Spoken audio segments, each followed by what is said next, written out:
There's a labor shortage in cybersecurity. I'm Tonya Hall for ZDNet and Tech Republic, and joining me is Dr. Michael Lloyd, Chief Technology Officer at RedSeal.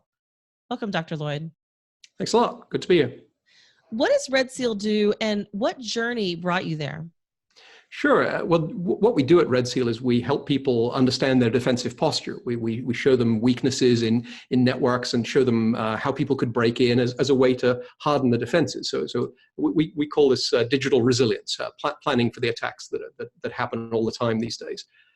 How I got here is a complicated story. I'll try and condense it down a bit, but I started out as an epidemiologist. Academically, I studied diseases and how they spread. And I suppose I just lack the imagination to pick a new problem. I continue to do this with a different name every decade. So in the 80s, I called it disease modeling, but then got out of academia, decided to work commercially for a bit. In the 90s, we called it network management. And I sold a company into Cisco that did network modeling to help people understand how to build up networks. Then in the uh-ohs, we called it network control, where we tried to optimize networks actively. And nowadays, we call it security. But it's still the same problem because humans don't reason well about networks. You know, we have this term, the network effect. And what does that mean? Networks are complicated. Humans don't think about them very well. So what I do, specialized in all these different fields for 35 years, is getting a computer to think about networks because we are so bad at it. And computers are not that great at human psychology. They don't play poker well, but they're really good at calculating complex networks effects. So that's what I do. I model networks. While the news is full of stories about the latest data breach, ransomware attack, and zero-day vulnerability, what we don't hear much about is the staffing and skills shortage in the cybersecurity industry. What is your observation of that? Oh yeah, no, that is a huge problem. I'm glad you've picked it up as a theme because there's a lot of news activity around each time their breach occurs. But because I work with a lot of companies, I get into questions of root cause, not of individually how did this bad guy get in, but how come our defenses are so weak? There are several things that mean that lead to us having weak defenses. Some of it is just the complexity of the environment, but another one is just that we've drained the talent pool. A little while ago, I did two conferences back to back. One was a military one and one was on Wall Street. And they were both complaining about exactly the effect you're talking about. The military folks said, our problem is we just can't pay people enough, right? When we try and hire cyber expertise, people just won't come and work for us because we pay military salaries and they're not that good. But then I flew from there to a Wall Street conference where the financiers were having the same conversation and they knew it wasn't a money problem because they have an infinite amount of money to spend, or near enough. And they too found they just cannot hire the people. So the problem is we've needed more and more security talent because our networks have gotten complicated. We've pushed so much stuff online in these complex environments. And we're, if you like, we're outrunning our headlights. We've been building faster than we can secure. And the problem with that is you start looking around to hire people and you come to realize that the training time from a standing start to really get into security and get good at it is about 10 years. If I look at people who are very good at this, to achieve really good competence in the security field, there are lots of specialties, but it generally takes about 10 years to get quite good at it. And we don't have students who are coming out of colleges 10 years ago, all desperate now to go and use these skills. So we have a shortfall. We've drained the talent pool. Are AI-based threat monitoring and mitigation tools mature and robust enough to fill some of the labor gap? We wish. The problem is we've got the labor gap, and so that's creating an awful lot of demand for AI. And of course, there's a lot of hype around AI as well.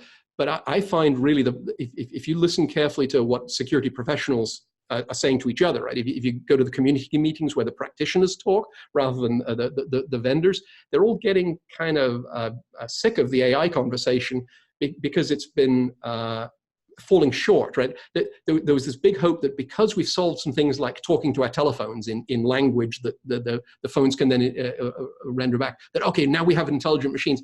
And we really don't yet. We've made some amazing strides, but AI is not sufficient to deal with the shortfall. The way I look at it, you have to divide work between stuff that's appropriate for people and stuff that's appropriate for computers. And there are some things you can do to push more of the work over to computers, but you cannot reduce the fact that security is really a human game. It's about economics and motivation, even about politics. These are human things, and there aren't any good computers for human politics yet. How has the security challenge changed with mobile devices and IoT moving data and network traffic away from the relatively safe of the on-site network and out of the bleeding edge? Yeah, there's certainly a bleeding edge effect, although honestly, the thing that terrifies me more is not these devices moving out to new places, it's that the network is having new stuff show up inside it. We have this interpenetration. So the Internet of Things sounds lovely, and it's certainly a big commercial opportunity, right? You can go to the World Economic Forum in Davos, and they're talking about the $1 trillion opportunity, this fourth wave of industrialization. So it's a major theme when people like that are talking about it, right? Very large amounts of money are going to move around, and that's a great opportunity, right? It's a gold rush, and we know in a gold rush you want to sell shovels, right? So it's definitely one of those times with IoT. But if I put my security hat on, IoT is really quite terrifying. Why is that? Well, there's a collection of reasons, but maybe the fundamental one is most IoT devices, they're small, single-purpose computers. They're very dedicated in what they do. They're things we're used to in the form of appliances, like toasters, right? A toaster only has one job to do. And most IoT things, they're not general-purpose computers. Well, that sounds good, right? Because a toaster has one good job to do, and it'll be nice and stable doing that job. But that is not how cyber works anymore. Part of what we've done with general purpose computers, like the laptops or iPads and so on that we use, we've gotten very good at patching the code because there's this continuous arms race, right? There's a treadmill of new vulnerabilities are always being found. And any device, we will find security researchers, even good guys, who will find weaknesses in it and ways to break into it. And so you have to have a way to continuously patch. We've gotten used to that with our general purpose computers. But how do you patch a light bulb? Right? If the Internet of Things says I'm going to have sensors in the ceiling, and I'm going to have fire sensors, and I'm going to have light bulbs, and a smart refrigerator, and now all of a sudden you have a big new security patch, how do you deal with it? How do you roll that out to thousands, maybe even millions of devices? It's a hard problem, and it's a problem a lot of people ignore at first, thinking, well, okay, Apple solved this problem, Google, Microsoft, they can solve these problems. Those are huge companies with vast resources. Most things in the Internet of Things are made really cheaply. They're often made in China or in any place where a manufacturer can make it a few cents cheaper, and anything they can do to make it a few cents cheaper, multiplied by millions of devices, turns into real profits. So you cut every corner you can, including the security corner, and you don't build a device for patchability, for long-term stability. So we ship all these devices out, and then they gradually erode because we find more security weaknesses. This is a problem. This is a problem that's going to get worse. We've already seen some quite bad netquakes, events where a collection of baby monitors around the world were all compromised and then used to do further attacks on somebody else. This is the DYN infrastructure attack, the Mirai botnet. Amazing stuff. Lots and lots of details about that. But most consumers or civilians didn't really pay a lot of attention to that because it didn't seem very relevant to them. But I really do think the way the Internet of Things is evolving, we've got a problem because the endpoint cannot be trusted to secure itself. All you can really do is use the network surrounding it, to control all of these endpoints and segment them, keep them away from the things they shouldn't be touching, to enforce that they can only do what they're supposed to do. But as I said earlier, right, the problem with networks is humans aren't very good at building networks. We don't really understand them or control them very well. So it creates quite a problem when the Internet of Things adds all these strange new devices that are poorly built. They're built to a price point not to be secure, and then they become a maintenance liability because even the companies who build them can go out of business. A 2018 study by a leading cybersecurity think tank estimates that the shortage of cybersecurity professionals is close to 500,000 in North America and 3 million globally. Yeah. So thinking outside the box, are there non-traditional places that organizations might look for talent? Oh, sure.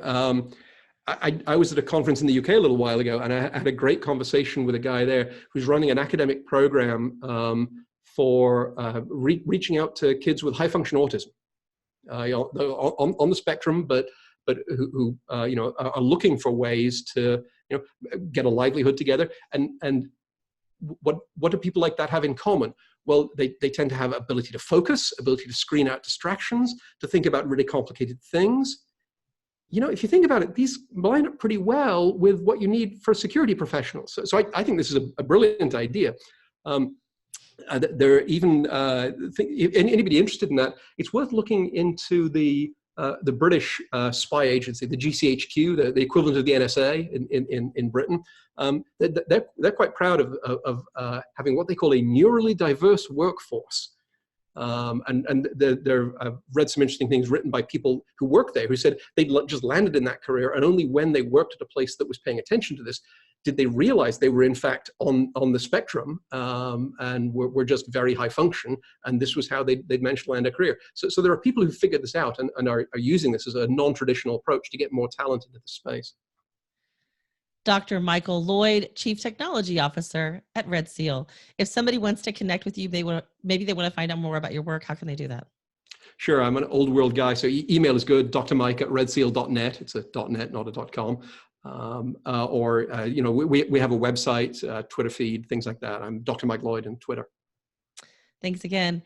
And you can find more of my interviews right here on ZDNet or Tech Republic, or go to my website, tonyahall.net. Thanks for watching.